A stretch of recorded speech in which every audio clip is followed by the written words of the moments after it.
On this occasion, we're going on a deep dive into the Arctic, Okay. a region that's been in the spotlight a lot lately. Yeah.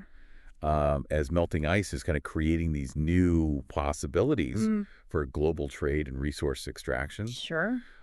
We've got reports and analyses and expert opinions to explore today, Great. all dealing with this incredible transformation that's going on in the Arctic Yeah, it's pretty and amazing. the challenges and opportunities that it's creating. Yeah. So imagine a world where ships can just routinely traverse the top of the globe, cutting weeks off traditional routes. Wow.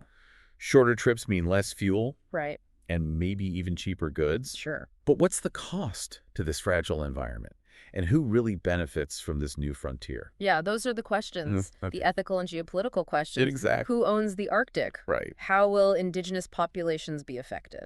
Yeah, so we're going to try to tackle some of those. So let's start by looking at how the landscape of the Arctic is changing. Okay. I mean, the shrinking ice cap. Yeah. It's making the Northwest Passage and the Northern Sea Route Yeah. more and more navigable, Uh-huh. creating these shorter journeys between Asia, Europe, and North America. Mm-hmm.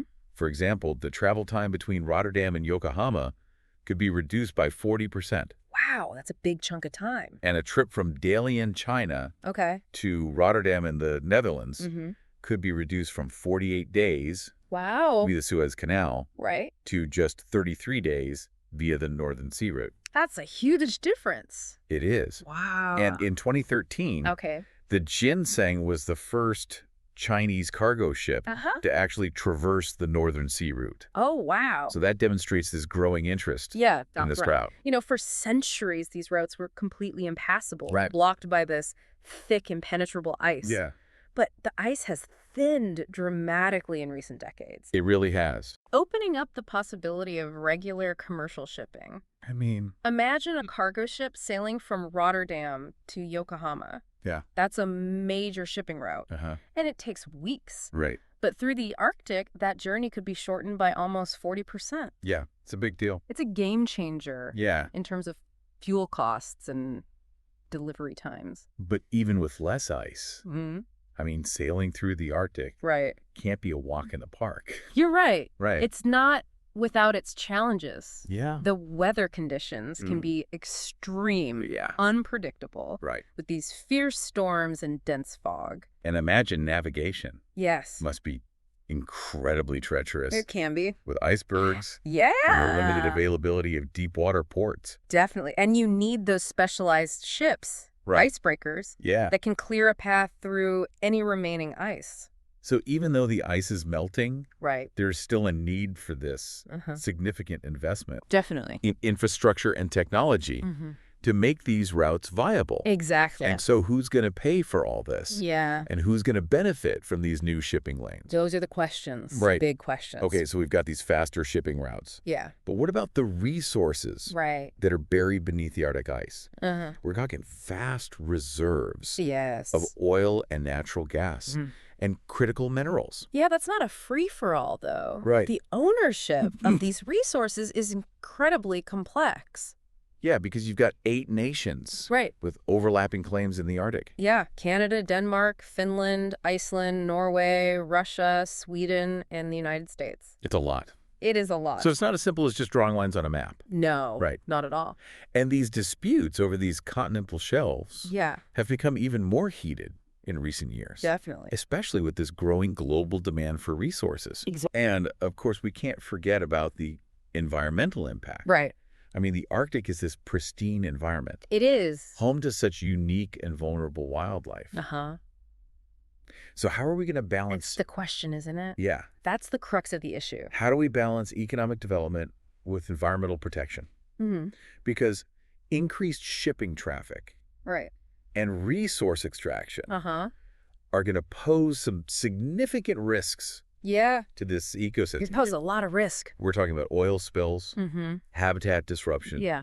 noise pollution, Uh-huh. all of which could have devastating consequences for these species. Definitely for species like polar bears, Right. walruses, Yeah. and whales. And not to mention And of course. the yeah. impact on indigenous communities Yes, absolutely. who have lived in the Arctic for centuries. Mm-hmm. I mean, their traditional ways of life Right. are so closely tied Mm-hmm. to the environment. And they're already facing challenges from climate change. They are. So increased industrial activity could just make those challenges even worse. It really could. So we've got all these competing interests here. It's true. Economic opportunities, environmental concerns, geopolitical tensions, the rights of indigenous communities. It's a complex web. It is. It is. It's hard to see how we can reconcile all these different perspectives. It is a formidable challenge. It is. But I think it's crucial to have this open and honest dialogue, to listen to all sides, and seek solutions that actually benefit all stakeholders. Okay. You know, the future of the Ark now,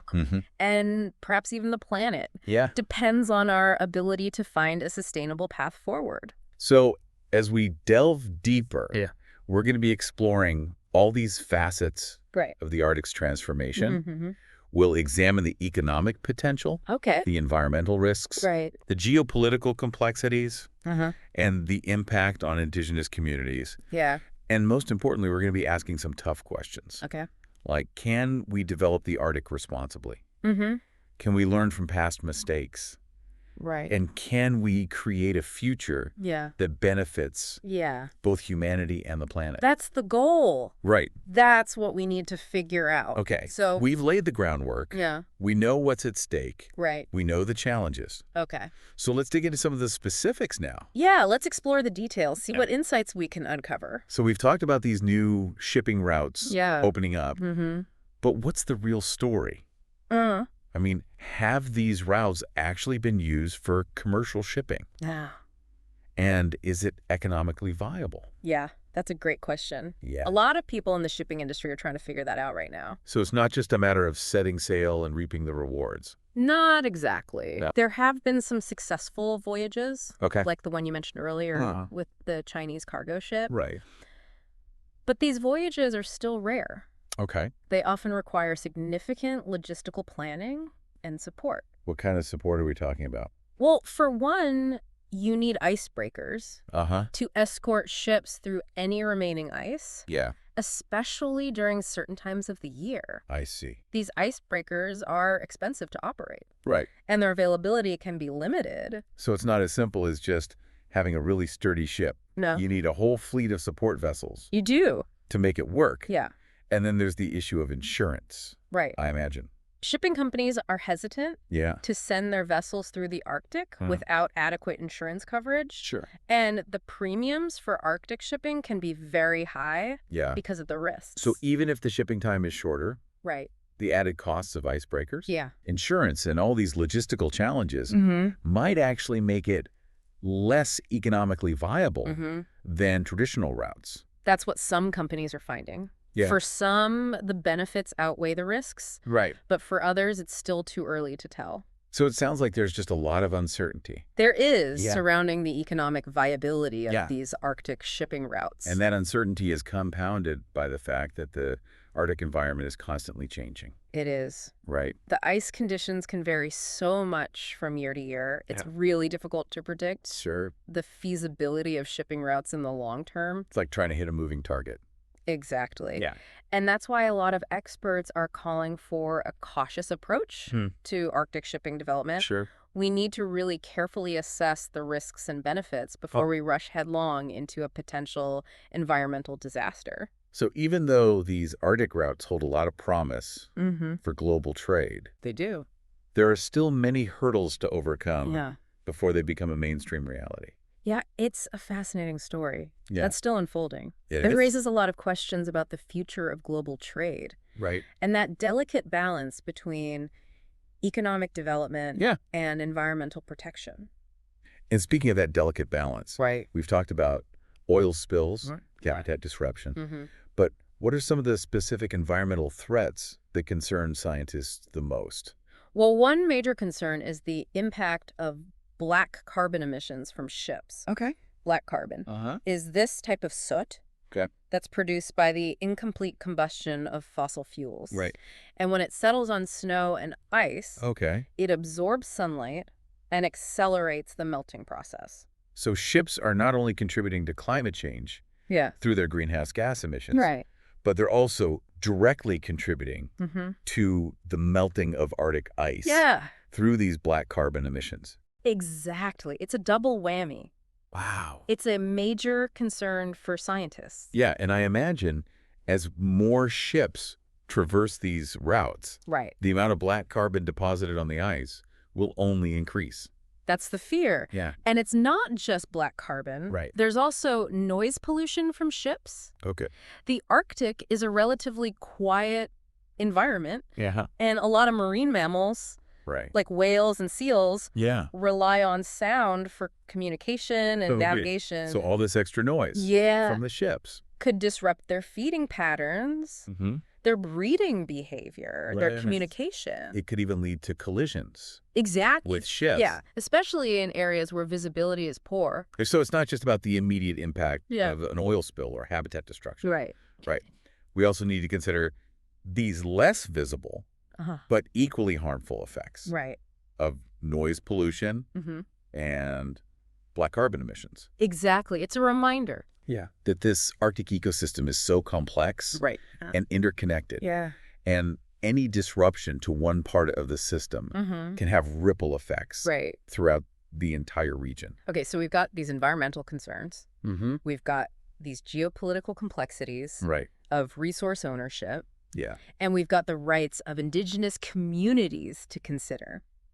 It's like a massive puzzle. It is, with no easy solutions. But I think it's important to remember that the Arctic isn't just this distant, icy wasteland. It's not. It's a place of incredible beauty. It is. Rich biodiversity, vibrant cultures. It deserves our respect. It does. And protection. And as we continue our deep dive into the Arctic, I think it's important to keep these values in mind. Definitely. It's not just about extracting resources or saving a few days off shipping times. It's about finding a way to coexist with this incredible environment and the people who call it home. It's a microcosm of the challenges we face as a global community. Climate change, resource scarcity, cultural diversity, the need for sustainable development. And the choices we make in the Arctic will have ripple effects. They will. Far beyond this region, shaping the future of our planet for generations to come. It's a weighty responsibility. It is. But one we must embrace. The Arctic is a bellwether for our planet's health. Its fate is inextricably linked to our own. Well, that's a sobering thought. It is. But also a powerful one. It reminds us that we're all interconnected. And we need to work together to find solutions that benefit both humanity and the planet. We're all in this together. We are.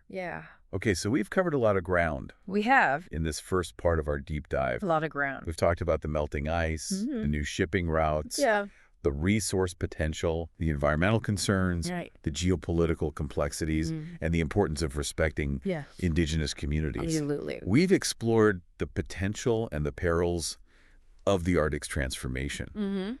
And we've begun to grapple with some of the tough questions that lie ahead. But this is just the beginning. This is just the beginning of our journey. So in the next part of our deep dive, we'll be taking a closer look at some of the specific challenges and opportunities that are emerging in the Arctic. It's going to be a fascinating exploration. It is. And we invite you to join us. Please do. As we continue to unravel the mysteries of the Arctic. The mysteries of the Arctic. And in the meantime, we encourage you to ponder this question. What kind of future do you envision for the Arctic? A future driven by economic greed and environmental exploitation? Or a future where humanity and nature coexist in harmony? That's the question. It's a question that deserves our careful consideration. It really does. And we would love to hear your thoughts. Definitely. So until next time, keep exploring and keep learning. Keep exploring. Thanks for joining us on this deep dive into the Arctic. Thanks for listening. We'll see you next time. See you next time.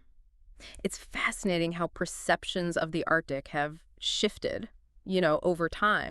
For centuries, it was seen as this desolate, impenetrable wasteland. A place of myth and legend. And now it's being framed as this land of opportunity. A new frontier for economic expansion. It's almost like a modern-day gold rush. It is. Instead of panning for gold, though, we're talking about drilling for oil. Right. mining for minerals, and navigating these new shipping lanes. It's a dramatic shift in perspective. It is. Yeah. It really is. And speaking of consequences, we've talked about the potential environmental impacts. Right. But I'm curious about the geopolitical implications. You mentioned that Russia has been increasing its military presence in the Arctic. They have. So what's the historical context there? Well, Russia has a long history of involvement in the Arctic, dating back to the early explorers who ventured into these icy waters during the Cold War. Right. The region was strategically important for both the Soviet Union and the United States, with both sides establishing military bases and conducting exercises. So the current tensions aren't entirely new. No. It's more like a resurgence of old rivalries. Exactly. In a new context. In a new context. Right. But the melting ice has added another layer of complexity. Right. As the Arctic becomes more accessible, those historical claims and tensions are resurfacing. Yeah. And with vast resources at stake, the potential for conflict increases. It's like a high-stakes poker game. It is. With the fate of the Arctic hanging in the balance. That's a good analogy. Yeah. And the players in this game aren't just nations, but also corporations, indigenous communities, and environmental organizations. All vying for influence and control. All vying for influence and control. We've been talking a lot about these massive cargo ships navigating the Arctic. But are there any specific examples of how these new routes are already being used? Sure. I mean, is this just a theoretical possibility, or is it actually happening? It's definitely happening, although it's still early days. Right. There have been a few noteworthy cases that demonstrate this growing interest in Arctic shipping. Okay, like what?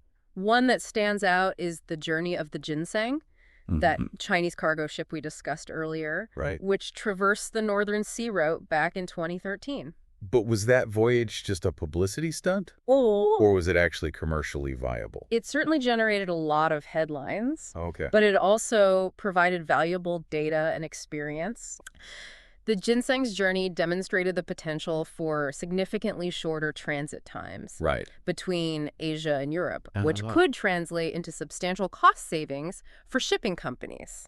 So it's not just a pipe dream. No. It's a real possibility that could reshape global trade patterns. Exactly. And as the ice continues to melt, we can expect to see more and more ships taking advantage of these Arctic shortcuts. So do we have any sense of, like... Some projections suggest that by 2050, the Arctic could become a major shipping hub. Wow. Handling a significant portion of global trade. That's a bold prediction. Yes. But is the Arctic really equipped? That's a good question. To handle such an increase in traffic. I mean, we've talked about the challenges of navigation. The lack of infrastructure. Harsh weather conditions. Currently, the infrastructure in the Arctic is limited. Okay. There aren't many deep-water ports. Icebreaker support is crucial for much of the year. And navigation can be treacherous due to these unpredictable weather conditions and the presence of icebergs. So there's a need for significant investment in infrastructure. There is. If the Arctic is to become a major shipping route. But who's going to foot the bill? That's the billion-dollar question. Literally, we're talking about massive investments in new ports, navigation systems, icebreaker technology, search and rescue capabilities. It's a daunting task. It is. And it's unclear who will ultimately bear the cost. Yeah, and it's not just about the cost. There are also the environmental risks to consider. Of course. Building new ports and increasing shipping traffic could have a significant impact on the fragile Arctic ecosystem. And that brings us back to the environmental concerns. We've touched on the risks to wildlife. But what are the broader environmental implications of all this increased activity? I mean, we're already seeing the effects of climate change on a global scale. We are. So how will increased shipping and resource extraction in the Arctic exacerbate those effects? It's a complex issue. And scientists are still trying to fully understand all the implications. One of the biggest concerns is the potential to accelerate climate change through a process called Arctic amplification. Arctic amplification? That sounds ominous. It is essentially as the ice melts, it exposes darker ocean water. Which absorbs more heat from the sun. This leads to warmer temperatures in the Arctic. Yeah. Which in turn leads to more ice melt. Right. It's a vicious cycle that can have cascading effects on the global climate system. So it's like a domino effect. It is. Yeah. With each consequence leading to another. And the Arctic ecosystem is particularly vulnerable to these changes. It is. Yeah. It's home to these unique species that are adapted to the cold, icy conditions. Right. As temperatures rise and the ice disappears. Their habitats are shrinking. Right. And their survival is threatened. It's heartbreaking to think about the potential loss of biodiversity. It is. In such a pristine environment. Yeah. And as we discussed earlier, the impact on indigenous communities is another major concern. It is a major concern. Their way of life is so intimately connected to the Arctic environment. It is. And they're already facing challenges from climate change. They are. So increased industrial activity could exacerbate those challenges. Absolutely. Disrupting their traditional hunting and fishing grounds, displacing communities. Right. Eroding their cultural heritage. It's crucial that we listen to their voices and respect their rights as we navigate this new frontier. So it's clear that developing the Arctic for trade and resource extraction comes with a heavy responsibility. It does. We need to proceed with caution and prioritize sustainability. Absolutely. But how do we balance those competing interests? Right. The economic potential, the environmental risks, and the rights of indigenous communities. That's the million-dollar question, right. And there's no easy answer. Yeah. But I think the first step is to acknowledge the complexity of the issue and to engage in open and honest dialogue with all stakeholders. We need to move beyond the simplistic narratives of economic boom or environmental disaster. We do. Right. And recognize that the Arctic is a place of both opportunity and vulnerability. So instead of viewing the Arctic as a resource to be exploited, we need to see it as a complex system. Yes. That needs to be managed carefully and sustainable. Exactly. We need to think long-term. Right. And consider the cumulative impacts of our actions.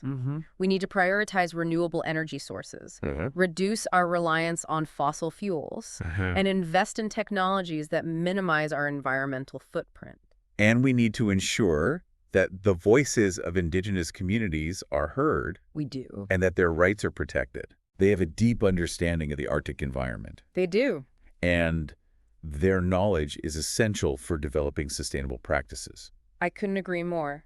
Their traditional knowledge, combined with modern science and technology, can help us find a path forward that benefits both humanity and the planet. It's a challenge. It is. But it's not insurmountable. It's not if we approach the Arctic with a sense of respect, responsibility, and collaboration. Right. I believe we can find a way to harness its potential while safeguarding its future. I share your optimism. Yeah. It's a complex issue. It is. But it's also an opportunity to redefine our relationship with the natural world. Absolutely. And to create a more sustainable and equitable future for all. That's the goal. So as we continue our deep dive into the Arctic, we'll be exploring these themes of sustainability, collaboration, and innovation. We'll be looking at the technological advancements that are making Arctic development possible. Right. The environmental challenges that we need to overcome. And the ways in which indigenous communities are leading the way towards a more sustainable future. Absolutely. It's a story that's still unfolding. It is. And we invite you to join us on this journey of discovery. Please do. Stay tuned for more insights, thought-provoking discussions. Definitely. As we delve deeper into the complexities of the Arctic. The complexities of the Arctic. And in the meantime, we encourage you to continue exploring. Yes. Learning and asking questions. Asking questions. The future of the Arctic, and indeed the planet, depends on our collective wisdom and our willingness to act responsibly. Act responsibly. So we've talked about the potential and the perils of Arctic development. But I want to kind of shift gears a little bit and talk about the technology that's making all of this possible. Okay. Because the Arctic is this harsh, unforgiving environment. It is. So how are we even able to operate there? Yeah, that's a great question. And it really comes down to human ingenuity and technological innovation. Okay. I mean, we're seeing these remarkable advancements in areas like icebreaker technology, satellite navigation, remote sensing. Okay. All of these things are playing a crucial role in making the Arctic more accessible and navigable. So let's start with icebreakers. Okay. We've mentioned them a few times. Right. But I think our listeners might be curious to know a little bit more about how these powerful ships actually work. So icebreakers are essentially specialized vessels that are designed to break through ice, creating a clear path for other ships to follow. They have reinforced hulls and these incredibly powerful engines that allow them to push through these thick sheets of ice. And they often use a combination of brute force and clever techniques to get the job done. So it's not just about ramming the ice head on. Not always. No. Sometimes icebreakers will use a technique called backing and ramming. Oh, wow. Where they reverse at high speed and then slam into the ice. Oh, wow. Using their momentum to break it up. I see. And other times they'll use their weight to ride up onto the ice and crush it from above. That sounds pretty intense. It can be, especially in heavy ice conditions. Yeah. But these icebreakers are essential for keeping shipping lanes open in the Arctic. And they're constantly being improved with new technologies. Like what? Well, for example, some modern icebreakers will use a system called air bubbling. Where they release compressed air from the hull. I see. To reduce friction and make it easier to move through the ice. It's amazing how much ingenuity goes into these vessels. It is. What about navigation? Yeah. I imagine it's pretty challenging to navigate in the Arctic. It is. With limited visibility and constantly shifting ice conditions. Navigation in the Arctic has always been a challenge, but technology is making it easier and safer. Satellite navigation systems, like GPS, are essential for pinpointing a ship's location, even in these remote areas where traditional navigation methods are unreliable. And we're also seeing the development of advanced sensors and mapping systems that can detect icebergs, monitor ice thickness, and provide real-time information on weather conditions. So it sounds like these technologies are revolutionizing the way we operate in the Arctic. They are. They're opening up all these new possibilities for research, exploration, and commercial activity. But as we embrace these technological advancements, I think it's important to remember that technology is just a tool. It is. It's how we use that tool that ultimately determines whether it's a force for good or for ill. It can help us minimize our impact on the environment. But it can also be used to exploit resources more efficiently. It all comes down to our choices and our values. So we've got the technology. We've got the resources. We've got the economic incentives. But what about the people who actually live in the Arctic? That's a really important point. The Arctic is home to a diverse range of indigenous communities, each with its own unique culture, history, and relationship to the land. And these communities are really on the front lines of climate change, and they're also at the center of this debate over Arctic development. We've talked about the potential risks to their traditional ways of life, but I'm also curious about how indigenous communities are adapting to these changes and advocating for their rights. Well, a lot of indigenous communities are actively engaged in shaping the future of the Arctic. They're working to protect their traditional territories, preserve their cultural heritage, and ensure that any development in the region actually benefits their communities. Are there any specific examples of how indigenous communities are asserting their rights and influencing decision-making processes? Absolutely. In Canada, for example, the Inuits have been instrumental in establishing marine protected areas and advocating for sustainable hunting and fishing practices. And in Greenland, the Inuit are working to ensure that the benefits of resource extraction flow back to their communities. I see. And in Alaska, native corporations are playing a key role in managing land and resources. So it sounds like indigenous communities are not just passive bystanders. No, they're not. In this process. They're active participants shaping the future of the Arctic in a way that respects their values and traditions. And they're bringing this valuable knowledge and perspectives to the table. They understand the Arctic environment in a way that outsiders just don't. Their insights are essential for developing sustainable practices. So as we continue to explore the Arctic, I think it's crucial to keep the voices of indigenous communities at the forefront of the conversation. It's a forefront. They're not just stakeholders. They're stewards. They are stewards of this land. And their knowledge is invaluable. Invaluable. Well, we've covered a lot of ground. We have. In this deep dive We have. into the Arctic. Yeah. We've explored the challenges and opportunities of this rapidly changing region. Yes. We've talked about the melting ice, the new shipping routes, the resource potential, the environmental concerns, the geopolitical complexities, the technological advancements, and the role of indigenous communities. Yeah. It's been a fascinating journey. It has been a fascinating journey. It really has. And it's clear that the Arctic is a region of immense importance, both for its own sake and for its impact on the global community. Absolutely. So as we wrap up this episode, I want to leave our listeners with a final thought. The Arctic is at a crossroads. The choices we make today will determine its fate.